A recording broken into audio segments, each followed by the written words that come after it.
Trade shockwaves. What $6 trillion in market losses mean for you? The global economic storm has officially made landfall, and American wallets could soon feel the downpour.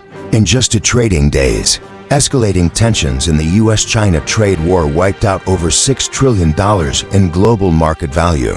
Wall Street took a beating. The S&P 500 plunged 6%, the Dow Jones dropped over 2,200 points, and the tech-heavy Nasdaq slid nearly 6% into bear market territory. Investors scrambled as China slapped a stunning 34% tariff on US imports, sending a chill through IPO pipelines and pushing Treasury yields lower. But beyond the trading floors of Manhattan, these numbers foreshadow a broader economic tremor. When markets fall this hard, consumer confidence tends to follow. Retirement accounts shrink, businesses pull back on spending, and hiring freezes creep in. Despite President Trump's bullish claim that it's a great time to get rich, the volatility is unnerving for everyday Americans facing a possible downturn. Just as inflation is heating up, Powell's warning, inflation may sting.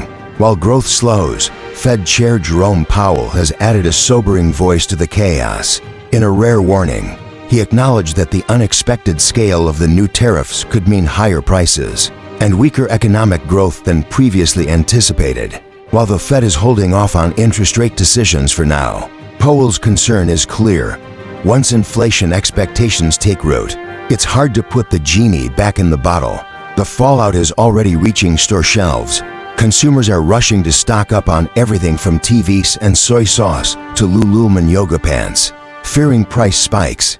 Meanwhile, the US could see an influx of cheaper Chinese goods diverted from other markets hit by retaliation, and undercutting domestic manufacturers and reshaping the retail landscape.